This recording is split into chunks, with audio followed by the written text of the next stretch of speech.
അപ്പസ്തോല പ്രവർത്തനങ്ങളുടെ പുസ്തകത്തിൽ നിന്നുള്ള വായന 9-ാം അധ്യായം 1 മുതൽ 20 വരെയുള്ള വാക്യങ്ങൾ. സാവൂൾ അപ്പോഴും കർത്താവിന്റെ ശിഷ്യന്റെ നേരെ വധഭീഷണി ഉയർത്തിക്കൊണ്ടിരുന്നു. അവൻ പ്രധാന പുരോഹിതനെ സമീപിച്ച് ക്രിസ്തുമാർഗം സ്വീകരിച്ച സ്ത്രീ പുരുഷന്മാരിൽ ആരെ കണ്ടാലും അവരെ ബന്ധസ്ഥരാക്കി ജെറുസലേമിലേക്ക് കൊണ്ടുവരാൻ ദമാസ്കസിലെ സിനഗോഗുകളിലേക്കുള്ള അധികാരപത്രങ്ങൾ ആവശ്യപ്പെട്ടു. അവൻ യാത്ര ചെയ്ത് ദമാസ്കസിനെ സമീപിച്ചപ്പോൾ പെട്ടെന്ന് ആകാശത്തിൽ നിന്ന് ഒരു മിന്നലൊളി അവന്റെ മേൽ പതിച്ചു. അവൻ നിലം പതിച്ചു. ഒരു സ്വരം തന്നോട് ഇങ്ങനെ ചോദിക്കുന്നത് കേട്ടു, സാവൂൾ സാവൂൾ, നീ എന്തിന് എന്നെ പീഡിപ്പിക്കുന്നു? അവൻ ചോദിച്ചു, കർത്താവേ, അങ്ങ് ആരാണ്? അപ്പോൾ ഇങ്ങനെ മറുപടി ഉണ്ടായി, നീ പീഡിപ്പിക്കുന്ന യേശുവാണ് ഞാൻ. എഴുന്നേറ്റ് നഗരത്തിലേക്ക് പോവുക, നീ എന്താണ് ചെയ്യേണ്ടതെന്ന് അവിടെ വെച്ച് നിന്നെ അറിയിക്കും. അവനോടൊപ്പം യാത്ര ചെയ്തിരുന്നവർ സ്വരം കേട്ടെങ്കിലും ആരെയും കാണാകിയാൽ സ്തബ്ധരായി നിന്നുപോയി. സാവൂൾ നിലത്തുനിന്ന് എഴുന്നേറ്റ് കണ്ണുകൾ തുറന്നിരുന്നിട്ടും ഒന്നും കാണാൻ അവന് കഴിഞ്ഞില്ല. തന്മൂലം അവർ അവനെ കൈക്ക് പിടിച്ച് ദമാസ്കസിലേക്ക് കൊണ്ടുപോയി. 3 ദിവസത്തേക്ക് അവന് കാഴ്ചയില്ലായിരുന്നു. അവൻ ഒന്നും ഭക്ഷിക്കുകയോ പാനം ചെയ്യുകയോ ചെയ്തില്ല. അനനിയാസ് എന്നു പേരായ ഒരു ശിഷ്യൻ ദമാസ്കസിലുണ്ടായിരുന്നു. ദർശനത്തിൽ കർത്താവ് അവനെ വിളിച്ചു. അനനിയാസ്, അവൻ വിളി കേട്ടു, കർത്താവേ, ഇതാ ഞാൻ.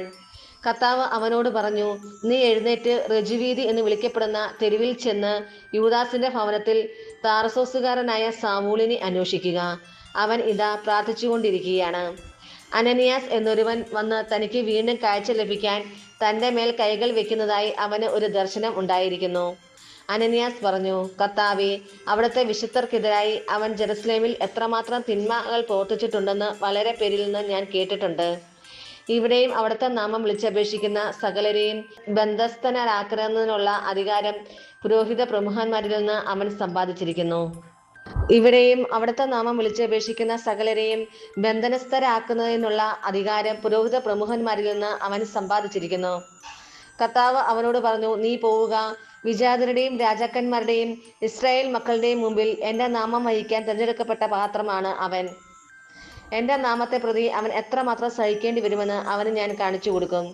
അനനിയാസ് ചെന്ന് ആ ഭവനത്തിൽ പ്രവേശിച്ച് അവന്റെ മേൽ കൈകൾ വെച്ചുകൊണ്ട് പറഞ്ഞു, സഹോദരനായ സാവൂൾ, മാർഗമധ്യേ നിനക്ക് പ്രത്യക്ഷപ്പെട്ട കർത്താവായ യേശു നിനക്ക് വീണ്ടും കാഴ്ച ലഭിക്കുന്നതിനും നീ പരിശുദ്ധാത്മാവിനാൽ നിറയുന്നതിനും വേണ്ടി എന്നെ അയച്ചിരിക്കുന്നു. ഉടൻ തന്നെ ചെതുമ്പല് പോലെ എന്തോ ഒന്ന് അവന്റെ കണ്ണുകളിൽ നിന്ന് അടർന്നു വീഴുകയും അവന് കാഴ്ച തിരിച്ചു കിട്ടുകയും ചെയ്തു. അവൻ എഴുന്നേറ്റ് ജ്ഞാനസ്നാനം സ്വീകരിച്ചു.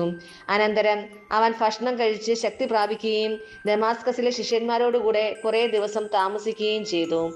അധികം താമസിയാതെ യേശു ദേവപുത്രനാണെന്ന് അവൻ സിനഗോഗുകളിൽ പ്രഘോഷിക്കാൻ തുടങ്ങി. നമ്മുടെ കർത്താവായ മിശിഹായിക്ക് സ്തുതി. വിശുദ്ധ യോഹന്നാൻ അറിയിച്ച സുവിശേഷം 6-ാം അധ്യായം 52 മുതൽ 59 വരെയുള്ള വാക്യങ്ങൾ. ഇതേപ്പറ്റി യഹൂദർക്കിടയിൽ തർക്കമുണ്ടായി. തൻ്റെ ശരീരം നമുക്ക് ഭക്ഷണമായി തരാൻ ഇവന് എങ്ങനെ കഴിയും എന്ന് അവർ ചോദിച്ചു. യേശു പറഞ്ഞു, സത്യം സത്യമായി ഞാൻ നിങ്ങളോട് പറയുന്നു, നിങ്ങൾ മനുഷ്യപുത്രന്റെ ശരീരം ഭക്ഷിക്കുകയും അവന്റെ രക്തം പാനം ചെയ്യുകയും ചെയ്യുന്നില്ലെങ്കിൽ നിങ്ങൾക്ക് ജീവൻ ഉണ്ടായിരിക്കുകയില്ല. എൻ്റെ ശരീരം ഭക്ഷിക്കുകയും എൻ്റെ രക്തം പാനം ചെയ്യുകയും ചെയ്യുന്നവന് നിത്യജീവനുണ്ട്. അവസാന ദിവസം ഞാൻ അവനെ ഉയർപ്പിക്കും. എന്തെന്നാൽ എൻ്റെ ശരീരം യഥാർത്ഥ ഭക്ഷണമാണ്, എൻ്റെ രക്തം യഥാർത്ഥ പാനീയവുമാണ്. എൻ്റെ ശരീരം ഭക്ഷിക്കുകയും എൻ്റെ രക്തം പാനം ചെയ്യുകയും ചെയ്യുന്നവൻ എന്നിലും ഞാൻ അവനിലും വസിക്കുന്നു. ജീവിക്കുന്നവനായി പിതാവ് എന്നെ അയച്ചു. ഞാൻ പിതാവ് മൂലം ജീവിക്കുന്നു. അതുപോലെ എന്നെ ഭക്ഷിക്കുന്നവൻ ഞാൻ മൂലം ജീവിക്കും. ഇത് സ്വർഗത്തിൽ നിന്ന് ഇറങ്ങി വന്ന അപ്പമാണ്. പിതാക്കന്മാർ മന്ന ഭക്ഷിച്ചു, എങ്കിലും മരിച്ചു. അതുപോലെയല്ല ഈ അപ്പം. ഇത് ഭക്ഷിക്കുന്നവൻ എന്നേക്കും ജീവിക്കും. കഫർനാമിലെ സിനഗോഗിൽ പഠിപ്പിച്ചുകൊണ്ടിരിക്കുമ്പോഴാണ് അവൻ ഇത് പറഞ്ഞത്. നമ്മുടെ കർത്താവായ മിശിഹായിക്ക് സ്തുതി.